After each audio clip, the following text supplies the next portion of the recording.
একইভাবে পশ্চিমবঙ্গে 20 হাত অন্তর অন্তর বারের লাইসেন্স দিয়ে মদময় করে দিয়েছে মমতা ব্যানার্জি।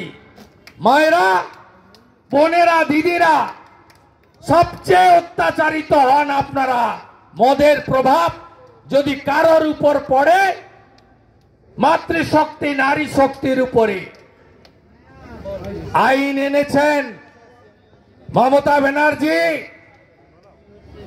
যে প্রাইভেট বারে রাত্রিবেলা মহিলারাও কাজ করতে পারবেন। নার্সের চাকরি দিতে পারবেন না, আশা কর্মীর চাকরি দিতে পারবেন না, আইসিডিএস এর চাকরি দিতে পারবেন না, মায়েদের শিক্ষাকর্মী করতে পারবেন না, অধ্যাপিকা করতে পারবেন না, বিডিও এসডিও ডিএম করতে পারবেন না, মহিলা কনস্টেবল থেকে এসপি করতে পারবেন না। প্রাইভেট বারে বাংলার মা বোন দিদিরা, যদি বারের অথরিটির ইচ্ছা হয় আপনাকে চাকরিতে ডেকে নিয়ে যাবে, আপনি আপনার গ্রাসাচ্ছাদনের জন্য, আপনার পরিবারকে বাঁচানোর জন্য নত মস্তকে এই কাজটা আপনাকে করতে হবে। আজকের মিছিল, আজকের প্রতিবাদ, এর বিরুদ্ধে আপনারা জাগ্রত হন, ঐক্যবদ্ধ হন। এ বাংলাতে আমি বারে বারে বলি, তোষণের রাজনীতি, মুসলিম লীগ টুর সরকার, এই সরকার আপনি ভাবতে পারেন আমার বিরুদ্ধে লেলিয়ে দিয়েছে কিছু নেড়িকে। ভয় করি নাকি? ভয় করি না। মেদিনীপুরের ছেলে, যত নেড়ি কে আপনি লাগাতে পারেন লাগিয়ে দেন।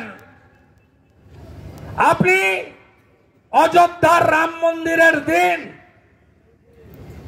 আপনি কলকাতার পারসার কাছে মিছিল করেন কেন? 492 বছর পরে সুপ্রিম কোর্টের নির্দেশে হিন্দুদের নিধিতে রাম মন্দির তৈরি হয়েছে। 3 কোটি হিন্দু পশ্চিমবঙ্গ থেকে গেছে, 66 কোটি হিন্দু প্রয়াগরাজে পুণ্য স্নান করেছে। আপনি কি বলছেন মৃত্যু কুম্ভ? কে কে গেছিলেন মহাকুম্ভে? কে কে গেছিলেন? বাকিরা জল নিয়ে সে এলাকায় দিয়েছেন তো? ওটা মৃত্যু কুম্ভ? ভয় পেয়েছে। মহাকুম্ভের কুম্ভ স্নান এক হয়েছে হিন্দুস্তান। মহাকুম্ভের কুম্ভ স্নান এক হয়েছে হিন্দুস্তান। তাই হিন্দু বিরোধী তৃণমূল ভয় পেয়েছে। আপনি যদি হিন্দু হন, আপনার মহাকুম্ভকে মৃত্যু কুম্ভ বলা মমতা ব্যানার্জিকে আপনি হিসাব শিখাবেন না? শিখাবেন না? তাই তো স্লোগান উঠেছে, হিন্দু যদি বাঁচতে চাও বিভেদ ভুলে, বিভেদ ভুলে, বিভেদ ভুলে। আজকে এক হতে হবে। 1951 সেন্সাস বাংলার হিন্দু জনসংখ্যা 85%, আজকে 67। থাকবেন তো? এটা টিকে থাকার লড়াই নয়, অস্তিত্বের লড়াই। 1947 দেশভাগ, দ্বিজাতি চত্বরে মুসলিমদের জন্য পাকিস্তান চাইলেন জিন্নাহ, দিলেন নেহেরু, আর আমাদের জন্য থাকলো হিন্দুস্তান।